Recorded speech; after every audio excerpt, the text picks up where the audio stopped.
Welcome to my world, my war, the war I gotta survive every day. This is my war. You're all welcome. Bro, thank you for doing this. It's an honour, pleasure for you to come into my world. I've been thinking about this series for like so long. Obviously I've got section of my life, the book, and I've always wanted to do section of your life and get other people that's been sectioned to speak about their journey.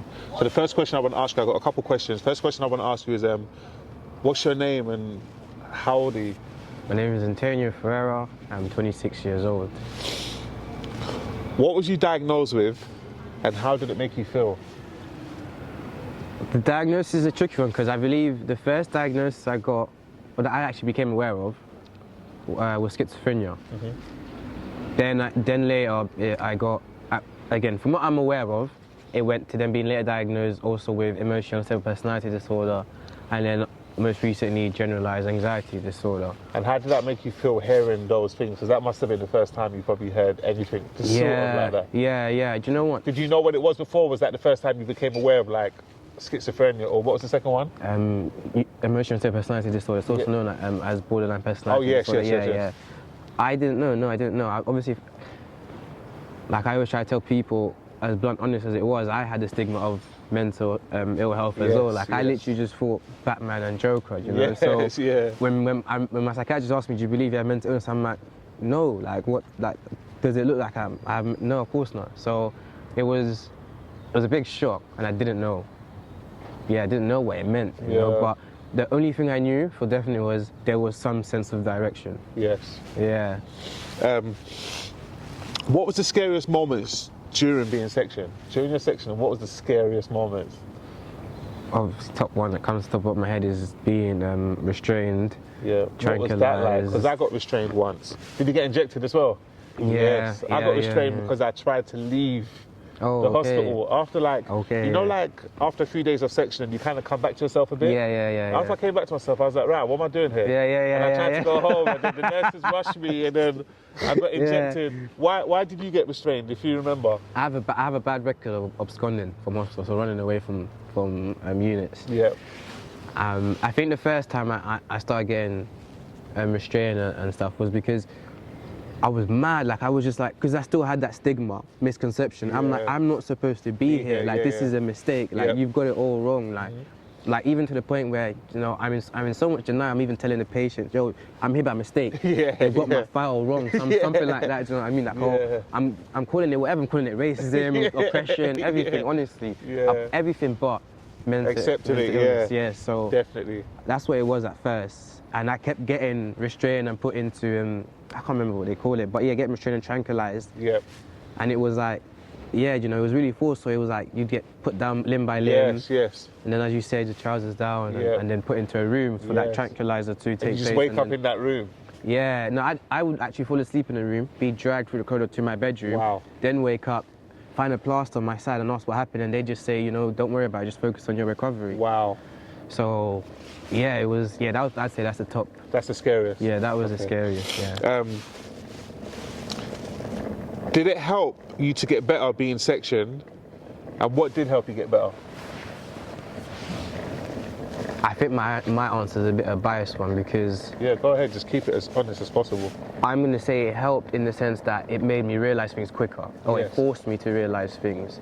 And what did it force you to realise? Mental health is real and it's more than Batman and the Joker. Like it comes in different shapes and sizes. And, it's not just one sort of description.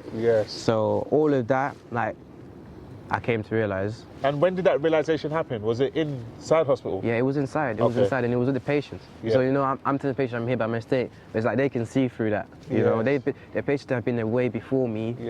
And were still there even after I left. So they had the whole manual to the place. You know so what they knew So it was they would still put aside their problems to still speak to me about mine. And then that's when I started to realise, we've had we had different experiences, but we felt the same at some point in these experiences, we felt hopeless, we felt, lifeless, all of these things at some point, even though the experiences are subjective. So I started to realise this isn't just, my excuse for this, it's just teenagers or boys or boys, this is real. So then, after that came my next realisation, which was I'm not going to get out of here just fighting back. I'm going to have to actually engage and try and make the most of my time here. So that's what I'd done, and that's how I learnt, and that's how I came out with an ambition. And the second part to that question was, what did help you get better? Yeah, do you know what? Before I went into the unit, I used to do a lot of things to please others, put others before myself. That's mentally, physically, emotionally, everything. Yeah.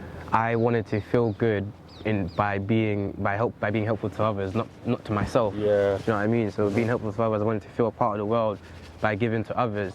And you get so caught up in the giving to others, you forget to give to yourself. I made a whole song about it, bro. I made a self-love song. You give everybody else love. You know the lyrics. Yeah, man. So I think, yeah, that's what really helped, is going in there and then finding the time to give to myself, to think for myself, For sure. and come out with an ambition that I wanted for myself, you know, a path and journey that I wanted for myself. Definitely. So how did you overcome not being ashamed and being willing to speak about it? It wasn't easy. I remember when I first done my first talk at the staff mine induction day. I only got the motivation to do it because I said no the first time, and I just thought to myself, why are you giving up on yourself again? So I got that motivation, that spur to do it, try it again. And when I did, it was a great feeling there and then, with the staff saying, you know, your story is so powerful, you should use it to help others and so forth. But outside of that, it was still really difficult with friends, family, you know. I thought my friends would be shunning me, calling me all sorts of belittling names. I didn't think my parents would be proud, you know, they'd be quite ashamed as well because, as you know, we're representing them. Yeah. So, yeah, it was hard, but I think, again, my motivation came from just fighting against that and going with what I felt was right. Are you happy you fought against it? 100%, 100%. Like you know, like we said, we wouldn't be here talking to each other, and this is how we break down like serious barriers. Yes. You know, exactly, so exactly. yeah. Any last words you want to say? I would just Words of say, encouragement? I would just say to everyone, like, literally, take your time and do things slow and steady. There is no time limit. There is no deadline. This journey is your own journey, you know, and there's no competition but yourself. So don't compare yourself. Just take your time with everything you got to do, even if it's getting out of bed. For sure. Yeah. Thank you, bro. No, thank you, man. Honestly, It's an honour. same here, man. Appreciate it.